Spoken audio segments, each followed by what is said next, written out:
دوسری نصیحت اور تیسری نصیحت یہ سکپ کر دی تھی حضرت لقمان نے، شاید عاجزی کی بنا پر، وہ اللہ تعالیٰ نے اس کو پرفیکٹ کیا ہے۔ دوسری نصیحت وَوَصَّيْنَا الْإِنسَانَ بِوَالِدَيْهِ، اور انسان کو ہم نے نصیحت کی ہے کہ وہ اپنے ماں باپ کے ساتھ حسن سلوک کرے۔ حَمَلَتْهُ أُمُّهُ وَهْنًا عَلَى وَهْنٍ، اس کی ماں نے اسے اپنے شکم میں اٹھائے رکھا، کمزوری پر کمزوری جھیلتے ہوئے۔ یعنی وہ 9 مہینے کا پیریڈ کتنا مشکل پیریڈ۔ اس کے بعد وَفِصَالُهُ فِي عَامَيْنِ، اور پھر اس کے دودھ چھڑانے کی عمر 2 سال ہے۔ یہ 9 مہینے وہ اور 2 سال وہ، کتنی تکلیف مسلسل جھیلنی پڑی ماں کو۔ یعنی خصوصاً ماں باپ کے ساتھ ماں کے حق کو اللہ تعالیٰ نے ایک درجہ بلند کر دیا۔ انشکر لی والی والدیک، اور ہم نے حکم دیا ہے کہ شکر گزاری کی روش اختیار کرو میرے حق میں بھی، یعنی اللہ کے حق میں وہ پہلا شکر وہ ہے، اور اپنے ماں باپ کے حق میں بھی۔ الی المصیر، اور تمہیں لوٹ کر پھر ہماری ہی طرف آنا ہے۔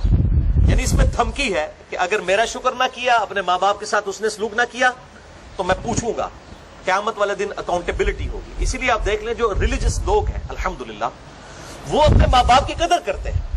آج یورپ اور امریکہ کے اندر اولڈ ایج ہاؤسز بنے ہوئے ہیں، جبکہ ہمارے یہاں پر جو ماں باپ بوڑھے ہوتے ہیں ان کی ورث میں اضافہ ہوتا چلا جاتا ہے، لوگ رسپیکٹ دیتے ہیں، اور یہ دین کی برکت سے ہے الحمدللہ۔ تو ماں باپ کے حق کے فوراً، جو اللہ تعالیٰ نے اپنے حق کے فوراً بعد ماں باپ کے حق کو ذکر کیا قرآن حکیم میں کم از کم 4 جگہ پر، اس میں سے ایک مقام یہ ہے، اور اس کا کلائمیکس سورہ بنی اسرائیل کی وہ آیات ہے۔ 10 کمانڈمنٹس میں میرا لیکچر ہے، مسئلہ نمبر 77، وہ ایپکس ضرب سنام ہے کہ وَقَضَىٰ رَبُّكَ أَلَّا تَعْبُدُوا إِلَّا إِيَّهُ وَبِالْوَالِدَيْنِ إِحْسَانًا۔ اللہ نے یہ بات طے کر دی تھی پہلی کمانڈ کے طور پر بنی اسرائیل کو بھی اور امت محمدیہ کے لیے بھی صلی اللہ علیہ وآلہ وسلم، مت پوجنا کسی کو سوائے اس اللہ کے، اور ماں باپ کے ساتھ حسن سلوک کرنا، اور ماں باپ دونوں یا دونوں میں سے کوئی ایک بڑھاپے کو پہنچ جائیں ان کو اف تک بھی مت کہنا، اور ان کے سامنے اپنے عاجزی کے اعتبار سے کندھے جھکا کر رکھنا، اور ان کے لیے دعا کرنا رب ارحمہما کما ربیانی صغیرا، اے میرے رب ان دونوں پر رحم فرما جس طرح بچپن نے انہوں نے مجھے رحم کر کے پالا تھا۔ یہ پوری آیات مسئلہ نمبر 77 میں سورہ بنی اسرائیل آیت نمبر 23 سے لے کے 39 تک 10 کمانڈمنٹس میں نے کور کی ہیں۔ یہاں پر میں وہ حدیث بیان کروں جو بخاری اور مسلم دونوں میں ہے، مشکات میں اس کا نمبر ہے 4911۔ آپ صلی اللہ علیہ وآلہ وسلم سے ایک صحابی نے پوچھا، یا رسول اللہ صلی اللہ علیہ وآلہ وسلم مجھ پہ سب سے بڑھ کر حق کس کا ہے؟ تو فرمایا تیری ماں کا۔ پوچھا اس کے بعد؟ فرمایا تیری ماں کا۔ پوچھا اس کے بعد؟ فرمایا تیری ماں کا۔ پوچھا اس کے بعد؟ فرمایا تیرے باپ کا۔ یعنی 3 دفعہ ماں کا حق، اور پھر 4تھی دفعہ فرمایا تیرے باپ کا۔ یعنی ماں کا حق اتنا مقدم ہے الحمدللہ۔ اور صحیح مسلم میں حدیث ہے مشکات میں 4912 کہ آپ صلی اللہ علیہ وآلہ وسلم نے فرمایا اس شخص کی ناک خاک آلود ہو، وہ تباہ و برباد ہو جائے جس کو ماں باپ بڑھاپے میں ملے دونوں یا دونوں میں سے ایک، اور وہ ان کی خدمت کر کے جنت نہ حاصل کر سکے۔ یہ صحیح مسلم کی حدیث ہے۔ ایک وہ بڑی مشہور حدیث ہے جو المستدرک للحاکم میں ہے کہ آپ صلی اللہ علیہ وآلہ وسلم 3 سیڑھیاں چڑھے، ہر سیڑھی پر فرمایا آمین، اور پھر صحابہ نے جب پوچھا تو فرمایا جبرائیل علیہ السلام آئے تھے، انہوں نے کہا کہ برباد ہو جائے وہ شخص جس کے سامنے آپ کا ذکر ہو اور وہ آپ پر درود نہ پڑے، اللہم صلی علی محمد وعلی آل محمد وبارک وسلم۔ تو میں نے کہا آمین۔ پھر انہوں نے کہا کہ برباد ہو جائے وہ شخص جو رمضان کا مہینہ پائے اور اپنی مغفرت نہ کروا سکے، تو میں نے کہا آمین۔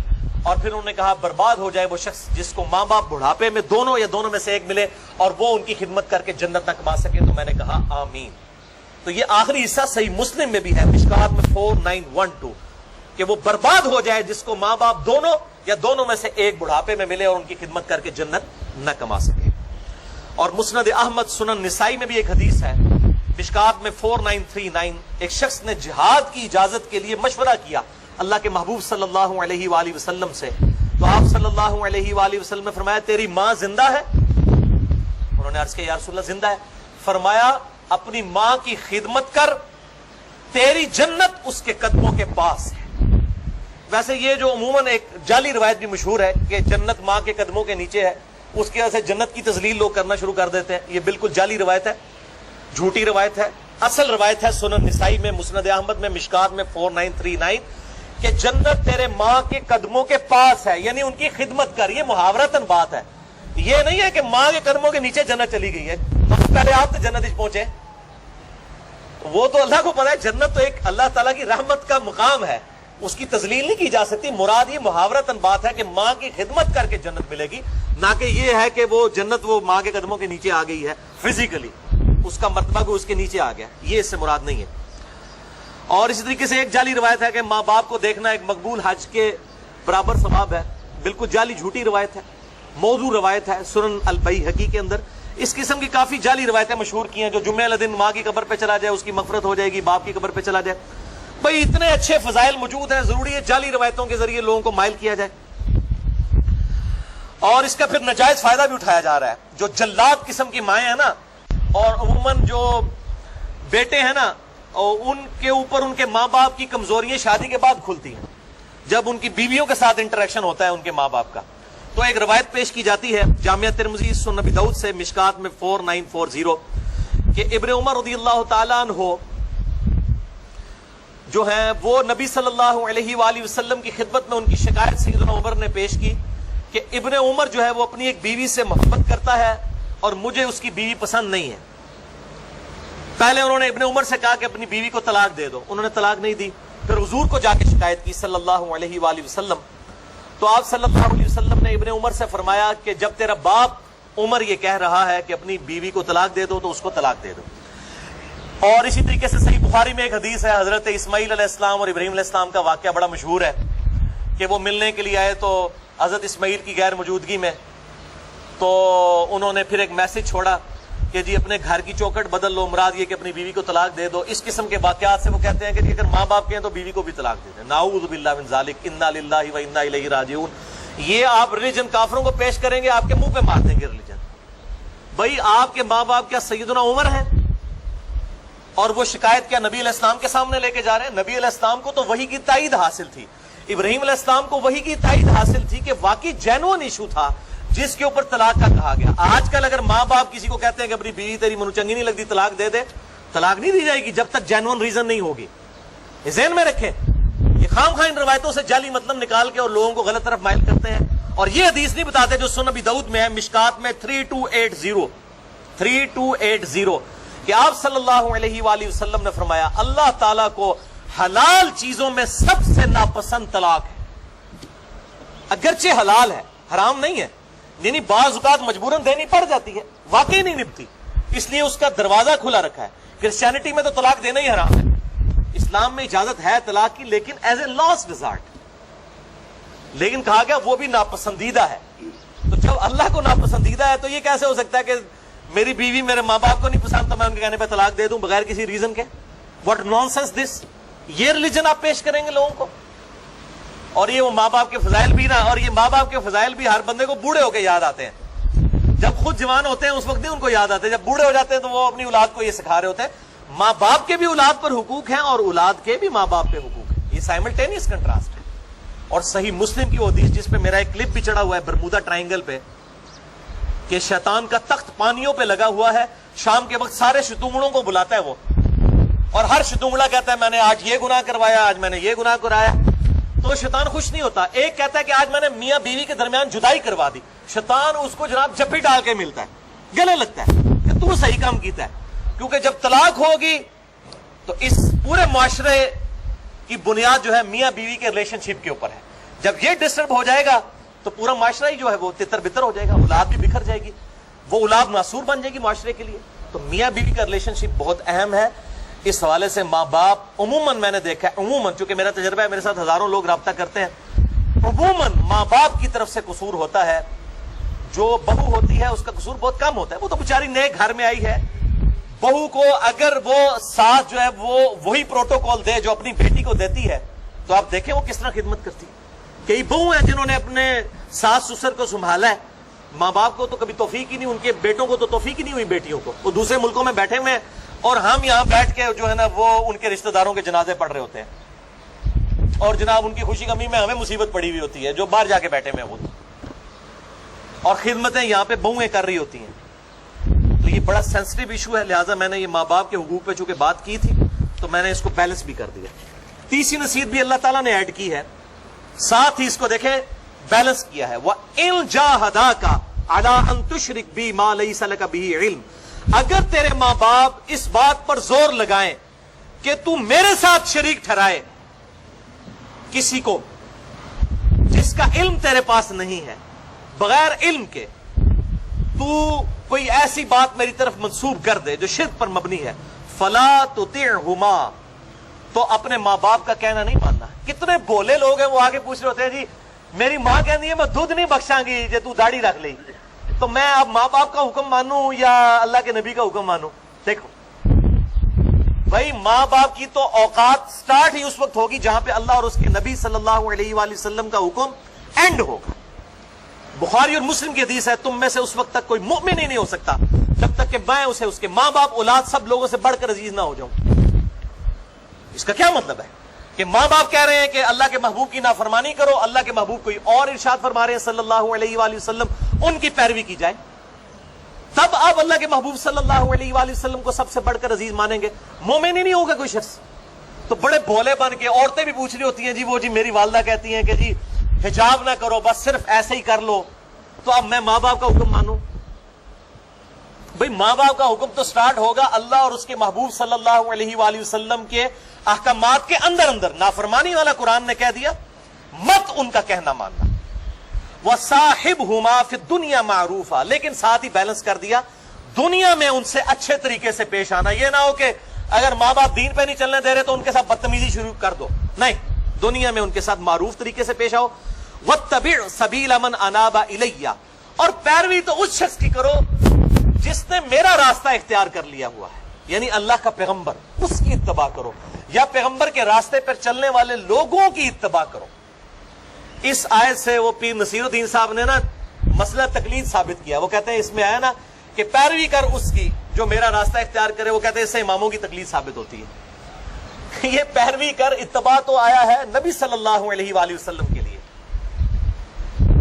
من یطع الرسول فقد اطاع اللہ، قل ان کنتم تحبون اللہ فاتبعونی یحببکم اللہ. اتباع ہوگی اللہ کے محبوب صلی اللہ علیہ وآلہ وسلم کی، یا پھر اللہ اور اس کے محبوب صلی اللہ علیہ وآلہ وسلم کے پروٹوکول کے اندر حکمران وقت کی بھی، خلفائے راشدین کی بھی، صحابہ کی بھی، لیکن اس سے ٹکرائے نہ. تب ثم الی مرجعکم فانبئکم بما کنتم تعملون، اس کے بعد تمہیں لوٹ کر میرے ہی پاس آنا ہے، پھر میں تمہیں خبر دے دوں گا جو کچھ تم دنیا میں کیا کرتے تھے. تو اللہ کے حکم کی خلاف ورزی، ماں باپ کی پیروی میں یہ حرام ہے. خواہش نفس کی پیروی کو بھی کہا گیا ہے کہ یہ شرک ہے. سورہ الجاثیہ آیت نمبر 23 میں افرائیت من اتخذ الہہ ہوا، اے محبوب صلی اللہ علیہ وآلہ وسلم بھلا اس شخص کو دیکھا جس نے اپنی خواہش نفس کو اپنا خدا مان لیا ہے. ایک شخص فجر کے وقت اپنی نیند قربان نہیں کرتا اور نماز کے لیے بستر نہیں چھوڑتا، اس نے اپنے بسترے کو اپنا معبود مان لیا. ایک بندہ ماں باپ کی اطاعت کے اندر اللہ کے حکم کو توڑ دیتا ہے، اس نے اپنا معبود اپنے ماں باپ کو مان لیا. نعوذ باللہ من ذالک، وہ شرک کی کیٹیگری میں فال کر گیا. اگرچہ یہ شرک اصغر ہے، وہ شرک اکبر میں نہیں آتا، جس طرح کہ ریاکاری شرک اصغر ہے اور یہ بھی شرک اصغر، لیکن ہے تو شرک کی کیٹیگری میں فال کرتا ہے. پھر بخاری اور مسلم کی متفق علیہ حدیث ہے مشکات میں 3665، مولا علی رضی اللہ تعالیٰ عنہ علیہ السلام کہتے ہیں کہ میں نے خود نبی صلی اللہ علیہ وسلم سے یہ بات سنی تھی کہ معصیت میں کوئی اطاعت نہیں ہے، اللہ کی نافرمانی میں مخلوق کی کوئی اطاعت نہیں ہے، مخلوق کی اطاعت صرف معروف میں ہے. یعنی حکمران وقت کا حکمران اگر نیکی کے کاموں کا حکم دیتا ہے اس میں اطاعت کی جائے گی. اگر وہ گناہ کی طرف بلاتا ہے، چاہے ماں باپ ہو، حکمران ہو، پیر ہو، استاد ہو، مرشد ہو، تو ان کی بات نہیں مانی جائے گی. اللہ از دا ٹاپ پرائورٹی. اور ہمارے معاشرے میں تو میرے بھائیوں معذرت کے ساتھ ماں باپ کو بعض لوگوں نے بالکل بت بنا دیا. ٹیکسیوں کے پیچھے لکھا ہوتا ہے ماں باپ کی دعا سے، ماں کے قدموں کی خاک، ماں باپ کی دعا، مرشد کی نگاہ. ھذا من فضل ربی بڑے تھوڑے لوگوں نے لکھا ہوتا ہے، حالانکہ پہلے یہ لکھا ہوا ہونا چاہیے، اس کے نیچے آپ ضرور لکھیں یہ ہندوانہ معاشرے کے ذریعے جس طریقے سے ایک ماں باپ کو اس لیول پہ اٹھا دیا کہ گاڈ کے مقابلے پہ کھڑا کر دیا. رسپیکٹ ضرور دیں, لیکن اب کتنے لوگ ہیں وہ مطلب کوئی ینگ بندہ جو ہے وہ داڑھی رکھ لیتا ہے, پریکٹسنگ مسلمان بن جاتا ہے, وہ پانچے اوپر کر لیتا ہے, تو وہ آ کے اس کو اس کے ماں باپ کے دوست احباب بھی سمجھا رہے ہوتے ہیں کہ جناب تو اپنے ماں باپ کی خدمت کر, کن کاموں میں لگ گیا ہے, ابھی تیری عمر ہے, تو نے جوانی میں روگ لگا لیا. اس قسم کی باتیں کرتے ہیں. بھائی ماں باپ کی عزت جو کرنی ہے وہ اللہ کی وجہ سے ہی کرنی ہے, ورنہ ماں باپ تو اس قابل ہے کہ ان کو اولڈ ایج ہاؤس میں رکھ دیا جائے جس طرح گوروں نے رکھا ہوا ہے. وہ صحیح رکھا ہوا ہے انہوں نے دنیاوی اعتبار سے. وہ کہتے ہیں انہوں نے اپنی یاشیاں کی ہیں اپنی جوانی میں, اب ہماری یاشی کرنے کا وقت ہے. یہ ریلیجن ہے, دین ہے جس نے آپ کو یہ بات سکھائی ہے کہ ماں باپ کی خدمت کریں. اسی ریلیجن کو تختہ مشق بنا کے آپ ماں باپ کی اتباع کرنا شروع کر دیں اللہ اور اس کے محبوب صلی اللہ علیہ وآلہ وسلم کے مقابلے پر, تو لعنت کھٹنے نکالا ہے نا. نہ ماں باپ کی بات مانی جائے گی, نہ کسی حکمران کی, نہ کسی استاد کی, نہ کسی بزرگ کی, نہ کسی شیخ الحدیث کی, نہ شیخ القرآن کی, اللہ اور اس کے محبوب صلی اللہ علیہ وسلم کے مقابلے پر. حتیٰ کہ بخاری و مسلم میں ایک حدیث ہے, آپ صلی اللہ علیہ وآلہ وسلم نے ایک قافلہ صحابہ کا روانہ کیا, ان میں سے ایک شخص کو امیر مقرر کیا. اس نے وہاں لکڑیاں جلائیں اور حکم دیا کہ میں تمہارا امیر ہوں, امیر کی اطاعت اللہ اور اس کے رسول کی اطاعت ہے, سب کے سب ان آگ کی لکڑیوں میں کود پڑو. تو انہوں نے کہا نہیں, خودکشی کرنا تو اسلام میں حرام ہے. ان کا میں امیر ہوں, امیر کی اطاعت واجب ہے. انہوں نے کہا نہیں, امیر کی اطاعت واجب ہے اللہ اور اس کے محبوب صلی اللہ علیہ وسلم کی اطاعت کے اندر. اب جب واپس آئے اسی امیر نے جا کے اللہ کے محبوب کو شکایت کی کہ میں نے ان کو حکم دیا تھا. آپ صلی اللہ علیہ وآلہ وسلم نے فرمایا اگر یہ تیرا حکم مان لیتے تو دوزخ کی آگ میں جا کے نکلتے.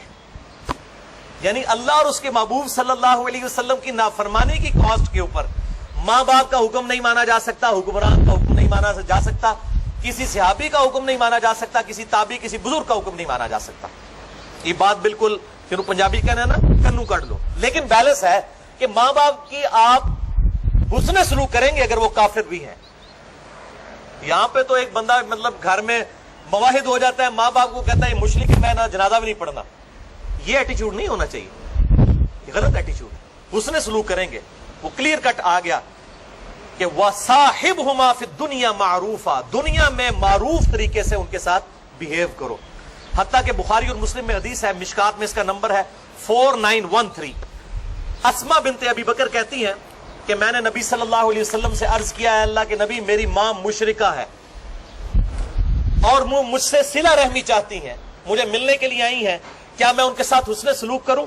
آپ صلی اللہ علیہ وسلم نے فرمایا ہاں, اگرچہ وہ مشرکہ ہے لیکن تیری ماں ہے, اس کے ساتھ حسن سلوک کر. دنیا میں حسن سلوک کرنا ہے.